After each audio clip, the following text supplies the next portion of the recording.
नमस्कार, मैं काइजोरस मिठाईवाला अलग सिटीजन ग्रुप मुंबई से। आज हमारे कमलाकर शिनॉय साहब के साथ में उनके साथ में यहाँ पर मुंबई में हूँ। ये हमारे काफ़ी एक्टिव सोशल एक्टिविस्ट हैं जिन्होंने बड़े इश्यूज हैं जैसे हैंकॉक ब्रिज जो मस्गांव मुंबई में है, उसके लिए उन्होंने काफ़ी लड़ाई की है और हाईकोर्ट तक गए और वहाँ से उन्होंने ऑर्डर लाके ब्रिज का काम फिर से शुरू किया और अभी भी उसके लिए लड़ रहे हैं। इसके अलावा स्मार्ट मीटर्स है और दूसरे भी काफ़ी गवर्नमेंट इंस्टीट्यूशंस है और गवर्नमेंट बॉडीज है जिनके अंदर स्कैम्स है, करप्ट ऑफिशियल्स के खिलाफ इलेक्टेड रिप्रेजेंटेटिव्स ने जो गलत काम किया वो सब उन्होंने ओपन किए हैं। आज उनका मैं धन्यवाद करना चाहता हूँ कि उन्होंने मुंबई के लिए इतना अपना पर्सनल इंटरेस्ट साइड में रखकर और सिर्फ सोली मुंबई के लिए ही काम किया है। तो सर आपका धन्यवाद सर, आपने हमको टाइम दिया। नमस्कार। हमारे दर्शकों के साथ आप आज जुड़े और मैं चाहता हूँ कि आप उनको भी थोड़ा एजुकेशन दें कि उस किस तरह से आगे बढ़ के हमारी मुंबई को एक अच्छे रास्ते पे लेके जा सकते इन करप्ट ऑफिशियल्स और जो भी करप्शन उससे बचाकर। सर, हमारा ये मानना है कि हम जो चाहते हैं, हम सोचते हैं कि ये गवर्नमेंट आएगा, ये पार्टी आएगा तो हमारा भला करेगा, वो इलेक्ट होके आएगा तो हमारा भला करेगा। आपका भला कोई भी नहीं करेगा, आपका भला आपको खुद को करना है। अगर जब तक सिटीजन्स मजबूत नहीं होंगे, आपको कोई भी पॉलिटिकल पार्टी या कोई भी आमदार खासदार हेल्प नहीं करेंगे। Exceptions are always there. देखो, हमेशा अच्छे लोग रहते ही हैं, इसलिए आज हम लोग इतने सुख से हैं। मगर आप बोलेंगे वो काम करेंगे और हम घर पे आके सो जाएंगे तो नहीं। आप तिजोरी खुला करके सो जाओगे तो चोरी होने वाली है। सर आपको ऐसा कैसा लग रहा है सर, अपना सिस्टम कैसा कॉम्प्रोमाइज हुआ? आपको कैसा लगता है कि इलेक्टेड रिप्रेजेंटेटिव जो IAS IPS ऑफिसर्स है वो लोग क्या have they become violators of law? हमारे यहाँ हमारे सबसे बड़े जो कानून के रखवाले हैं वही कानून को तोड़ने वाले हैं। हमारे आमदार, हमारे खासदार, हमारे कॉरपोरेटर, हमारे IAS, हमारे IPS, यही है जो कानून को तोड़ते हैं। सभी नहीं, मोस्ट, क्योंकि सभी अच्छे लोग तो रहेंगे ही, इसके वजह से कुछ तो डर है। मगर मैक्सिमम वायलेशंस अगर होता है तो ऊपर से होता है। हमारे आमदार, हमारे खासदार, हमारे कॉरपोरेटर्स जो है ये म्यूनसिपालिटी में जाते हैं, भाड़ा में जाते हैं, SRA में जाते हैं और वहाँ बैठ के उन पे दबाव लाते हैं, पॉलिटिकल प्रेशर लाते हैं, यहाँ से फोन वोन कराते हैं और बोलते हैं ये होना चाहिए, वो होना चाहिए। और बेचारे जो सबऑर्डिनेट ऑफिसर से लोअर रैंक का असिस्टेंट कमिश्नर हो या असिस्टेंट इंजीनियर हो, वो दब जाते हैं। कोई बड़ा ये पॉलिटिशियन इलेक्टेड रिप्रेजेंटेटिव आके सामने बैठा बूमा बूम करने लगा, बोल नहीं सकते हैं, सुन नहीं सकते हैं और दबाव में करते हैं। ये मेरा एक्सपीरियंस है और आपको चाहिए तो मैं एविडेंस के तौर पे सब आपको पेश कर दूंगा। अब आइए IAS IPS की तरफ। मैं आपको मिसाल के तौर पे बताना चाहता हूँ कि म्हाड़ा का जो फ्रॉड हो रहा है वो कानून एक अलग होता है और उसके बाद में ये जो सर्कुलर्स पास करते हैं वो सर्कुलर्स बिल्कुल कानून के खिलाफ होता है। अब पुलिस के बारे में आता हूँ। कानून कहता है कि आप के पास कंप्लेंट आया, अगर उसमें कॉग्निजेबल ऑफेंस है तो रजिस्टर करना चाहिए। मगर पुलिस ने अंदर से रूल बनाया कि सीनियर PI नोटिंग भेजेगा, DCP के पास जाएगा और किधर जाएगा, और वो करते करते साल निकल जाता है। और कानून क्या बोलता है कि 48 घंटे में होना चाहिए। तो इस तरह से हमारे जो ये 5 लोग हैं ये कानून को पूरी तरह से घुमा चुके हैं। पेपर पे कानून अलग होता है और आप जब पुलिस स्टेशन में जाते हो तो कानून अलग होता है, माड़ा में जाता है तो कानून अलग होता है, BMC में जाता है तो कानून अलग होता है। अगर कानून सही तरह से इम्प्लीमेंट होता है तो आपको ये गंदगी ये दिखाई ही नहीं देगी। तीसरी बात मेरा ये कहना है कि इनकी इन्वॉल्वमेंट क्यों है। यहाँ इतनी गंदगी है, इतना इलीगल कंस्ट्रक्शन है, इतना सब दिखाई देता है, फिर भी हमारे आमदार, खासदार, कॉर्पोरेटर चलते हैं वहाँ से, घूमते हैं वहाँ से, हमारे IAS IPS चलते हैं वहाँ से, इंस्पेक्शन करते हैं। उनको दिखाई नहीं देता है क्या? अगर उनको दिखाई देता है तो उन्होंने एक्शन क्यों नहीं लिया? अगर उन्होंने एक्शन क्यों नहीं लिया ये पूछा जाता है, इसका मतलब होता है कि या तो वो डर के नहीं करते तो फिर वो कुर्सी में बैठना उनका बराबर नहीं है, या तो फॉर अदर कंसिडरेशंस जो हो सकता है उसके लिए करते हैं। तो दोनों बाजू से वो अपने ड्यूटीज को सही तरह से निभा नहीं रही है, तो फिर मुंबई चलेगी कैसे? तो आज की तरफ से मैं हर सिटीजन को ये करता हूं कि आपको आमदार, खासदार, कॉर्पोरेटर को सवाल करना है। अब इलेक्शन के टाइम पे हर एक को सवाल करना है कि आपने हमारे जुरिडिक्शन में, हमारे कॉन्स्टिट्यूएंसी में क्या क्या दिया है, उसका पहला लिस्ट निकालो। हमको मंदिर, मस्जिद, ब्यूटिफिकेशन नहीं चाहिए। ब्यूटिफिकेशन का 5,000 खर्चा करके 50,000 का बिल बनाने का नहीं चाहिए हमको चाहिए ब्यूटिफिकेशन, दिमाग का ब्यूटिफिकेशन, स्कूल कॉलेज, शरीर का ब्यूटिफिकेशन, हॉस्पिटल, दवाखाना, हमारे घर का ब्यूटिफिकेशन, हमारे बूढ़े लोगों को इंश्योरेंस विदाउट पैसा उनका मेडिकल क्लेम्स देना, ऐसा कुछ कीजिए। और आपको जब ये फ्री में देते हैं, इसका मतलब ये सोचो कि आपकी बर्बादी तय है। जब भी कोई आदमी किसी को फ्री में देता है तो उसके काम करने की क्षमता को खत्म कर देता है।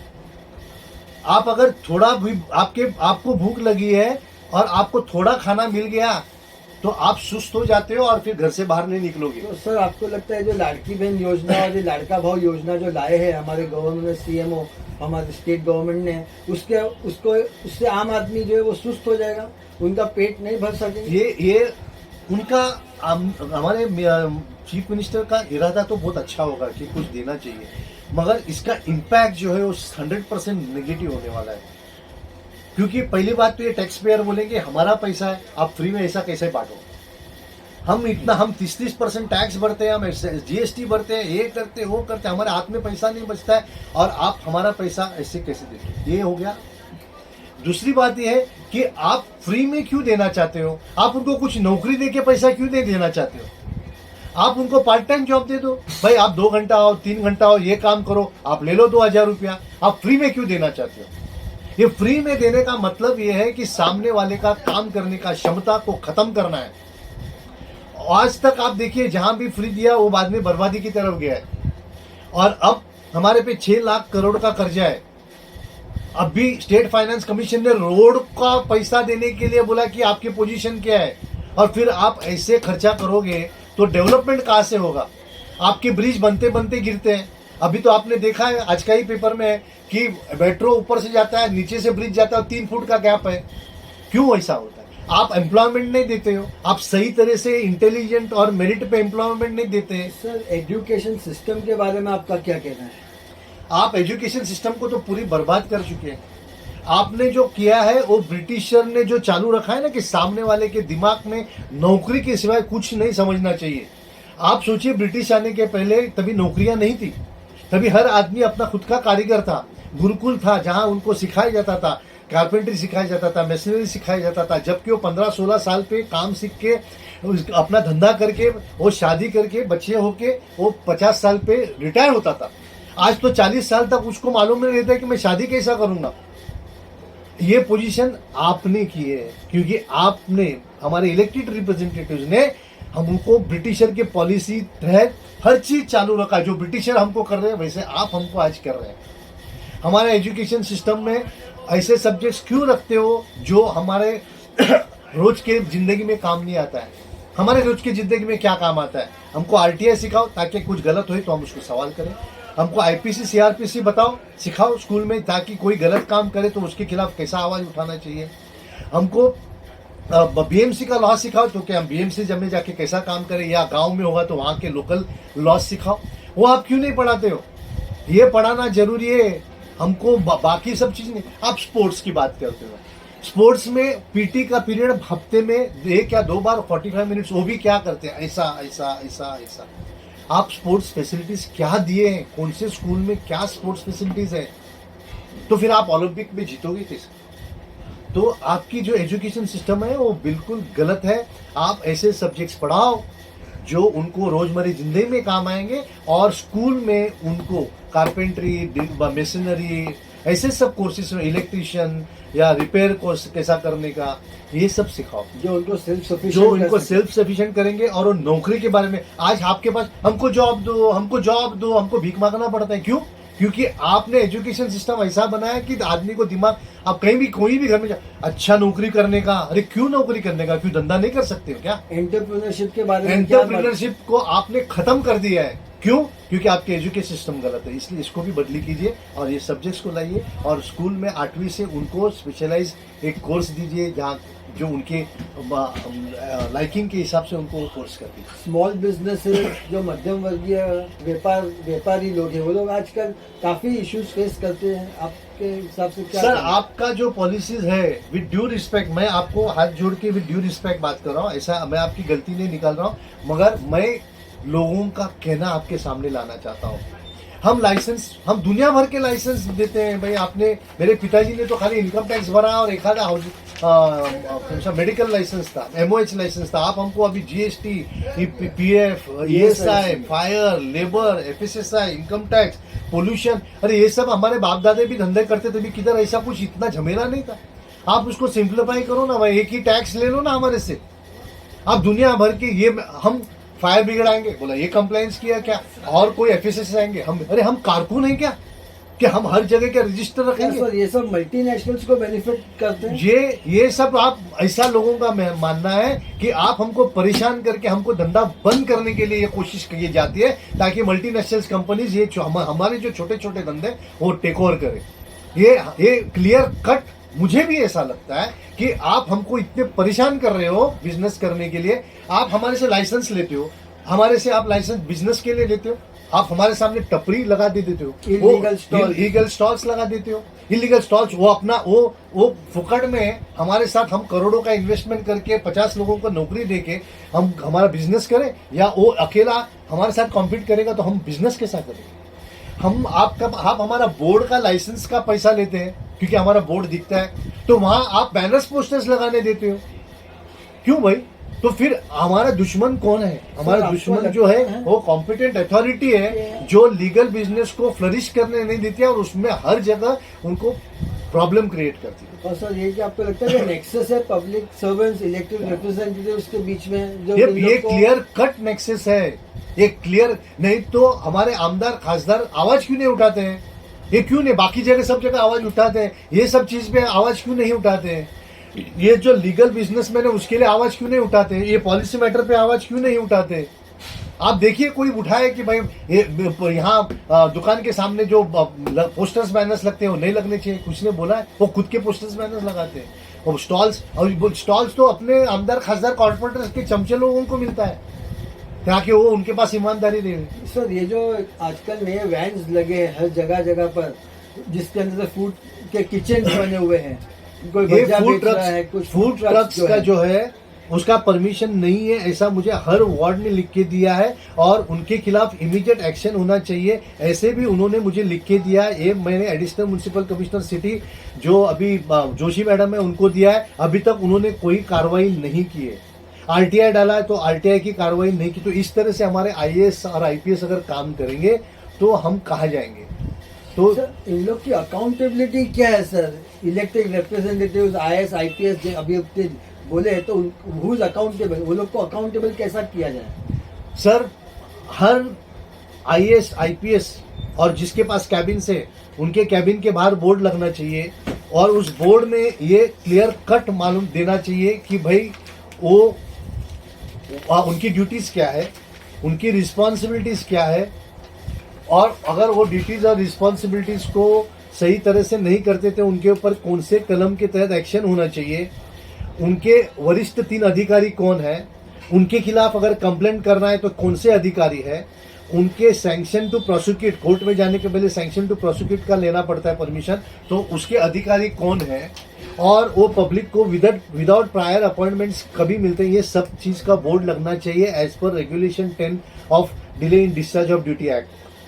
BMC ने सर्कुलर पास किया है कि ये सब बोर्ड लगना चाहिए, जिसकी sign additional municipal commissioner city ने खुद किया है, म्युनिसिपल कमिश्नर ने खुद किया है, और उनके ऑफिस के बाहर ही बोर्ड नहीं है। इस तरह से हमारे IAS ऑफिसर्स के डबल स्टैंडर्ड्स है। इस डबल स्टैंडर्ड्स की वजह से आम आदमी बर्बाद हो रहा है, और ये जो गलत काम करते हैं उनकी पावर और बढ़ती है, क्योंकि लोगों को उनका हक मालूम नहीं है। इसलिए बोर्ड लगाना जरूरी है। आप हर सिटीजन को मैं रिक्वेस्ट करता हूं कि इसके लिए परस्यू कीजिए। आपको कुछ नहीं मालूम तो आप अपने कायद भाई से मिलिए, उनका नंबर आपको हम दे देते हैं, और कैद भाई से सब ये जो फॉर्मेट्स है आवाज कीजिए IAS के ऑफिस के सामने जाके कि आप हमको क्यों नहीं मिलते हैं।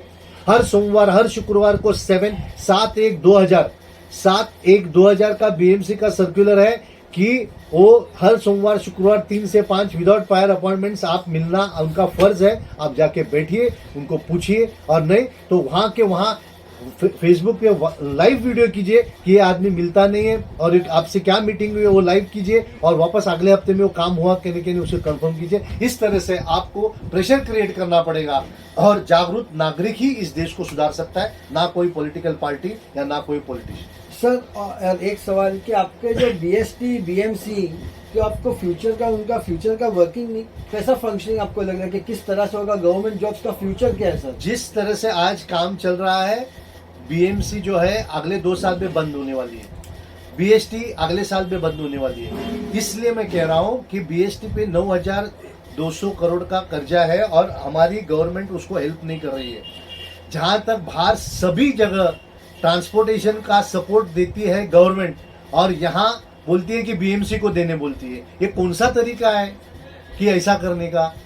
तो बीएसटी आज 3,400 बस का आज 2,000 बस हो चुका है। अगले साल के एंड तक 8% यानी 3,400 में से मुश्किल से 250-300 बसेस बचने वाले हैं जो एक्सपायरी पीरियड नहीं हुए। बाकी अब जितने बस चल रहे हैं उसके एक्सपायरी पीरियड भी लगभग खत्म हो चुके हैं, सब बुढ़े हो चुके हैं। मगर हमारी गवर्नमेंट बीएसटी को पैसा नहीं देती है और उसको अपनी मौत मरने लगा रही है।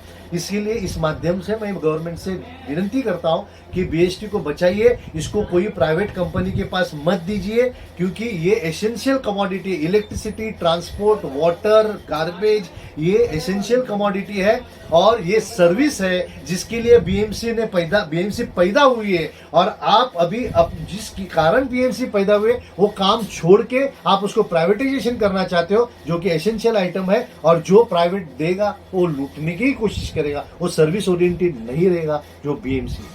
सर स्मार्ट मीटर्स के बारे में आप कुछ टिप्पणी करेंगे जी? स्मार्ट मीटर्स जो है ये तो बहुत बड़ी तकलीफ वाली बात है। 31 अक्टूबर 2022 यानी 1.5 साल पहले बीएसटी ने एमईआरसी को लिख के दिया है कि उन्होंने 10 लाख इलेक्ट्रॉनिक मीटर, मतलब अभी जो है मीटर्स वो 10 लाख इलेक्ट्रिक मीटर्स हमने चेंज किए और 1 लाख इलेक्ट्रॉनिक मीटर्स बचाना है। यहाँ ये खत्म नहीं होता है तो आप स्मार्ट मीटर्स लेके आ रहे हो तो इलेक्ट्रॉनिक का मीटर का खर्चा गया वेस्ट। आप ये खर्चा आप हजारों करोड़ का डाल रहे हो, ये क्यों?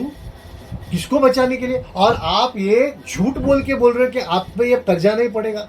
अब हमारे सब्सिडी सेंट्रल गवर्नमेंट है, सब्सिडी मतलब क्या? हमारा पैसा है, आप यहाँ से सब्सिडी दोगे वापस हमारा टैक्स बढ़ाओगे। आप गवर्नमेंट की खुद की कमाई तो है ही नहीं, टैक्स पेयर की कमाई है, तो आप सब्सिडी देने का मतलब हमारा पैसा है।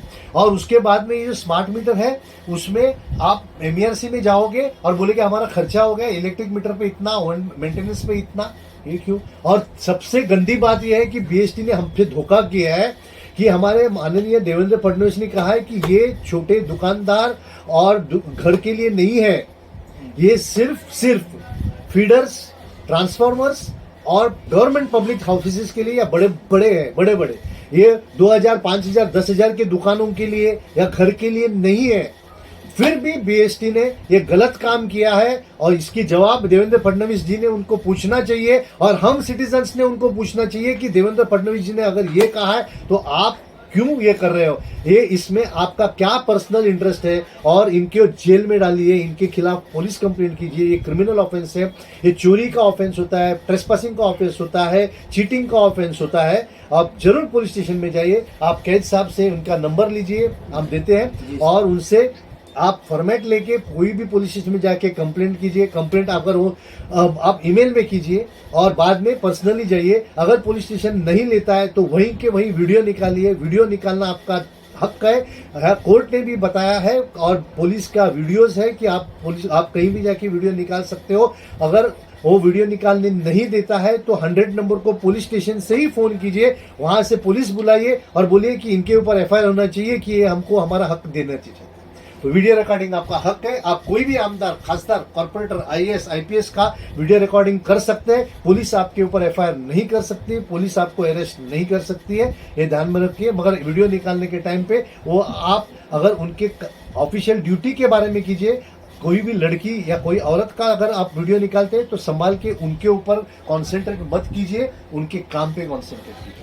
और सर अभी इलेक्शन आ रहे विधानसभा के, तो उसके लिए कैंडिडेट्स जो वोट मांगने आते हैं बार बार, पब्लिक को आपका क्या मैसेज है कि उनसे क्या पूछना चाहिए? अभी आमदार खासदार कॉर्पोरेटर आपके पास आएंगे, भाई हम आपके लिए ये देंगे वो देंगे। मेरे हर बिल्डिंग वासियों से निवेदन है कि अकेले एक एक को मिलने मत दीजिए। वो आएंगे ना भाई, हर रूम में जाएंगे, आप उनको क्रॉस नहीं कर सकते हैं।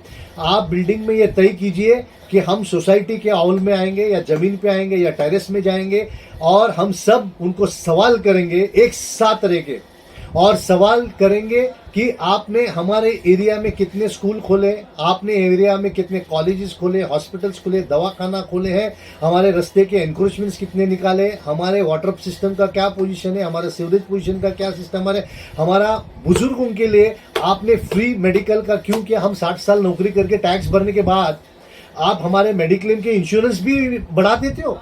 अरे क्या हाल है हमारी ये जिंदगी की कि आप सेस लेते हो, हेल्थ टैक्स लेते हो, एजुकेशन टैक्स लेते हो और लाखों रुपए हमारा फीस लेते हो। क्या आपका फर्ज नहीं होता है कि म्युनिसिपल स्कूल्स को अच्छी तरह से बना के या गवर्नमेंट स्कूल्स को अच्छी तरह उनको एजुकेशन देवे?